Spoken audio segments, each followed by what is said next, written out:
Y'all went elsewhere. But now that y'all see I'm the ticket, now y'all like, oh yeah, we want to fight Terence Crawford. We want Terence Crawford. That's the narrative now. If Crawford has it in his mind to fight Boots, you might as well do it now. Because now they begging for a fight. Now they want to fight me now. I don't sell, so there's no need for you to even mention my name no more.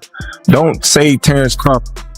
There's been a lot of discussion about what Terence Crawford said regarding Jaron Boots, now that Boots has spoken out against him. Tension between the veterans and the rising fighters has never been higher.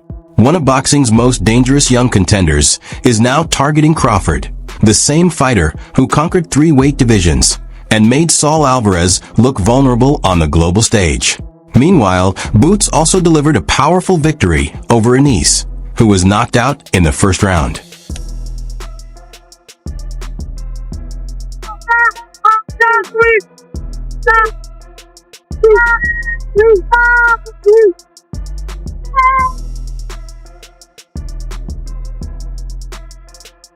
It's not just about the wins. He wants to make a statement. In the super middleweight division, no fighter feels completely safe.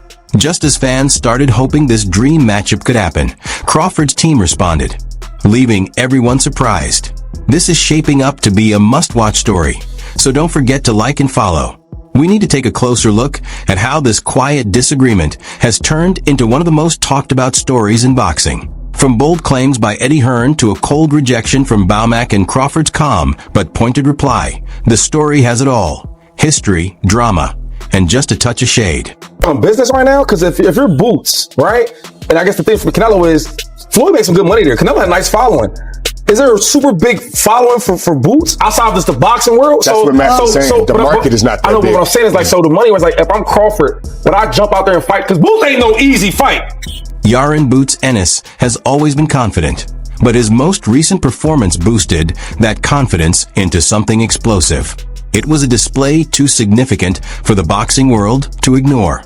In his first fight at 154 pounds, he dominated Malima, dropping him twice and making the end of the opening round look less like a fight and more like a complete takeover.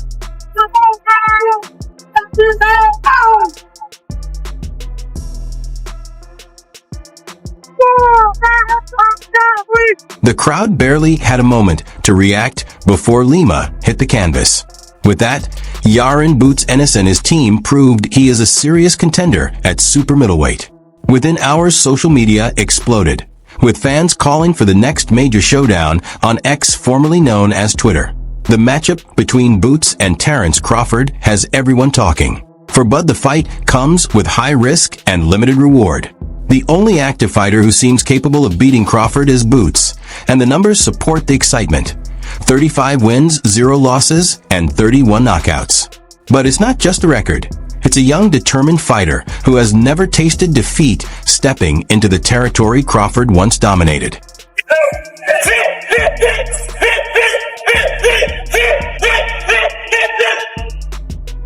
Now attention turned to the fighter many consider the pound-for-pound king. Fans were buzzing over the possibility of a matchup between Terence Crawford and Jaron Boots Ennis. But one person was not impressed. Crawford's longtime trainer didn't just dismiss the idea. He completely ignored it. Brown Baumack McIntyre, Crawford's head trainer and strategist, responded from the UK and made his stance very clear. That fighter doesn't bring anything meaningful to the table, and the fight isn't going to happen. For NS fans, that single comment landed like a hard punch. No, he don't bring nothing to the table. He got our leftovers. Why would Bud want to go backwards? Why would want to go backwards? Bud looking for bigger and better fights, so where he can etch his name in the concrete forever. I don't know, cause I really don't look at none of the welterweight since we did clear the division out. I'm done. He didn't stop there. He laid out his reasoning clearly. Crawford at 38 has conquered multiple divisions and, according to Baumack, has little left to prove. Ennis at 28 is still building his career and hasn't faced anyone at Crawford's level yet. Baumack suggested that while Ennis is chasing opponents to make a name for himself, Crawford is focused on legacy, and that record speaks for itself. As the undisputed welterweight champion, Crawford defeated Errol Spence Jr., then moved up to 160 and 168 pounds to dominate Saul Alvarez, achieving what few expected. Every time Crawford enters a new division, he doesn't just win, he takes control. They made it look so easy. You know what I'm saying? Got 2-3 more in him. You know what I'm saying? Frank Campbell try harder. You know what I'm saying? Hey, Baumack, this isn't about a contest. It's not a battle between experience and ambition. Crawford has already written his story, while Baumack seems to think Ennis is still just starting his first chapter. Not everyone agreed with that view. Some felt Baumack speaks more from fear than confidence. And there was one person prepared to respond strongly. Eddie Hearn. Incredible. I was just actually posting and I said this. I've worked with some incredible fighters. This young man is a phenomenon. He's 28 years old. He's 35-0. He has incredible defensive skills and footwork, but he comes to seek and destroy and has brutal KO power. Please enjoy at Jaron Ennis's journey. I need to do my job because he will not lose from 154 pounds all the way to 168 pounds. When it comes to his fighter Jaron Boots Ennis, he expects nothing less than everything. In a recent interview with The Playing Ground, Eddie Hearn emphasized again that Ennis isn't just a replacement for Terence Crawford. He is already considered superior. At 28 years old, Ennis has a decade on Crawford's age advantage, who is 10 years older. However he wants with Virgil Ortiz. Honestly, anybody, wherever I want, as long as I'm focused and locked in, having a great training camp, and like I said, I feel great at 154, and it's time. Like I said, to Eddie, bring him on. We're only getting started. Hearn called Ennis the most unique fighter he has ever worked with by far. He believes Ennis could dominate names like Virgil Ortiz Jr. and anyone else at 154 pounds. Hearn doesn't see Boots becoming the next Lawrence. There's something entirely new about him. Hearn's confidence only fueled the debate. Fans were divided. Some argued that Ennis still needed to prove himself, while others felt he was already ready for greatness.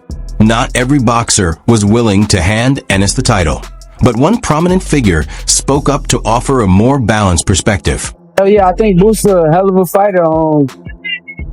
I don't know about the natural sensation, whatever that is to Terence Crawford. I think Boots is his own fighter, Terence his own fighter, but when the WBC lightweight champion spoke, it was none other than Shakur Stevenson Honest. Stevenson didn't hold back in giving praise to Jaron Boots Ennis. He needs to defeat top-level opponents first, including fighters like Virgil Ortiz Jr., Erickson Lubin, and Jermel Charlo. I think they both hell of a fighters. I've been around Boots for years, and he's the truth. And last one for me, I'll let you go. Obviously, everyone's talking about a potential fight, you and Teofimo. Is there any updates to that? I mean, is that something that you are looking towards?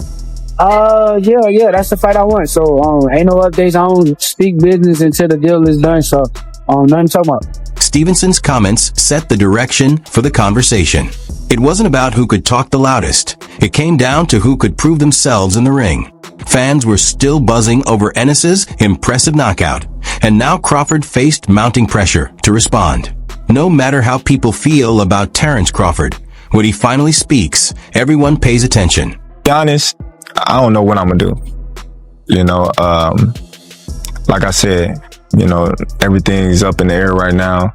I'm just, enjoying my family, enjoying, to be able to say, look what I accomplished. When Terence Crawford backed down during all the talk with Andre Ward, he made it clear he isn't losing any sleep over phone calls or outside noise. "I'm relaxing. I'm not sure what to do next," he said. There was nothing flashy or dramatic, just a man who has already accomplished everything he set out to achieve. Or what I'm about to accomplish next. So, I'm just chilling right now. I haven't even got the time to sit down with my team and talk with them and, things like that. I talk with my family. I know with my family more, but, it's a team effort.